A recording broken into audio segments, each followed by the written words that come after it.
Hi and welcome back to Cheeky Crypto. My name is Nick, and today guys we're going to be jumping down into the world of XRP.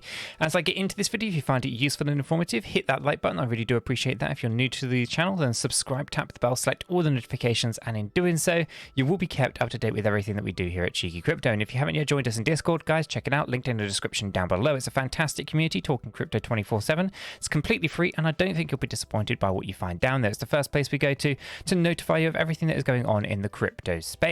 Okay, let's make a start with this one. XRP paired up with USDT on the hourly chart, and Binance is our data source. Following on from the previous videos, we kind of scoped out this low area down here between 36.64 and 37.5. We actually wicked down just slightly lower, hitting the low of 36.55, as you can kind of see here. So this actually marks the completion of this C wave. It was a quick wick down there, and then we rallied on back up. Okay, now looking at this, it doesn't necessarily look like we are done just yet. I do want to do some sense checks though, so I'm just going to take this wick down here. I'm just going to move that fraction over there, snap it to the top here, move it to this wick, and we can see, yeah, we're right inside the zone of the 1 to the 1.236, perfectly fine. So that looks like we completed a sub wave count just in here as well, coming down and confirming that that is our C wave low point, and of course we can see that across there. That means that this area here also looks very corrective to me. We rallied up, we corrected back down into our demand area, as you can kind of see right here, and then we rallied back up again. So let's do our sense checks just up here. We'll just move that a fraction to the right, snap this to the bottom, and of course move this to here. Here we can see that we haven't yet hit the 1-to-1, so I would estimate that although we've come up and got rejected from this key area here, which also happens to be, if I pull this across, our supply area, I'm not convinced that this is overly complete just yet. We may have to come up a fraction higher just yet. Although technically this has met the minimum expectations, we could argue that it is completely done from the lows up to where we got to here, which was a high of 39.65. That can be done, doesn't have to go higher, but the 1-to-1 ratio would be a little bit higher here in terms of the price chart. It would be up here, and we would have the ability to potentially push up just that fraction further as well. So basically between 40.30 and 40.96, that would be the kind of the area that you would kind of expect us to kind of go to, and you can kind of see that there. This would of course be the big boy supply zone as well. Okay, but it is obvious that we have been finding this resistance right up here, as this is the area of selling. So yeah, we'll have to kind of read into this and see whether or not this move downwards is going to basically invalidate any potential further move upwards. We can see here that we've been dancing around the 50 EMA. We're trying to turn it into some form of support. We're really failing there. You can see we're also dancing with a 200 EMA on this hourly chart as well. Now, if I throw the liquidity in here, you can kind of see that there is a reasonable amount of liquidity right up here in this higher range, the 1.236 on that level, and inside of our 1-to-1 ratio as well. Other than that, there isn't terribly too much liquidity dancing around at the moment on the XRP side of things, at least on this hourly chart. From an order block point of view, yeah, up here in our supply zone is where the sellers are, and buyers are at the moment down here around 35 cents. So yeah, it's going to be one of those. We'll see if that actually changes any over the course. Now, if I bring this actually, before I go up into a higher time frame, we can see that we have got some form of progression that we had here on our stochastic. So we can of course start to think about some kind of progression upwards. As I said, we had that scoped out. We'll see whether or not the Genesis bankruptcy filing that happened a few hours ago is going to actually have an impact on the markets and drag the markets down. We'll see if that is going to be deemed negatively or whether it's all been priced in already. We'll see soon enough, and today could be a volatile day on the back of that. Now, as I come up into the larger time frames, let's go over to our daily chart right in here. You can see, of course, you know, we were tracking this trend line. We have failed to hit this trend line at the moment. Okay, and so there is always that ability to push up a little bit higher if we needed to.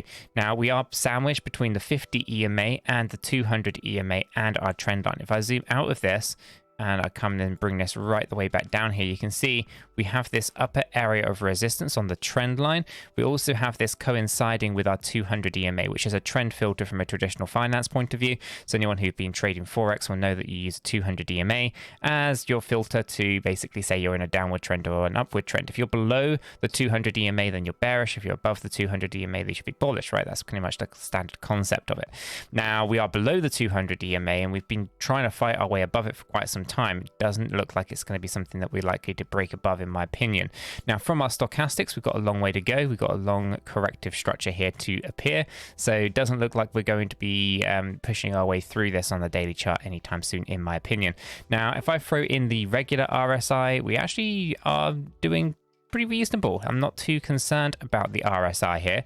We are high. We can, of course, correct down, but we haven't got any kind of divergences here that I can see. So all of that looks pretty good for XRP. From a volume profile, though, volume is significantly down. During this recent rally is nothing in comparison to what it was like in September of 2022. So we have to kind of be very aware here that volume is down and price is obviously down as well. So we can't get too excited. It wasn't anything spectacular in September, and it doesn't look overly that impressive right now either. Okay, so from an XRP point of view, I think we have potential to go up a little bit higher on the smaller time frames, such as the hourly, and the 4 hourly needs to come down. The 8 hourly has some form of progression to it. The 12 hour, 16 hour, 20 hour can go up. So there's definitely some form of progression to be had there to the upside, but don't think it'll be moving in straight lines. I would see it more as a bit of a ranging market and just kind of bouncing around a little bit, and basically just liquidating longs and shorts and just kind of doing its own thing. I don't see a clear definitive it's got to move in one direction and one direction only. I see this more as a very corrective, choppy market for XRP. So do expect a lot of volatility. Wouldn't expect any long-term trade ideas to be here, but accumulation to be had on some nice lows, hopefully in the near future. If Genesis bankruptcy is to cause disruption in the market, then there could be some fantastic deals on XRP. So we'll be keeping an eye out on that. Like I said, that daily chart has a long way to go down, so we'll keep an eye on that one. Otherwise, for now, maybe we do have this push up higher towards 40.3 to 40.96, potentially even pushing towards the 50-cent level on our daily. I think it was 50. Let's just go and check. We're hovering around about, actually, it's not quite as high as that.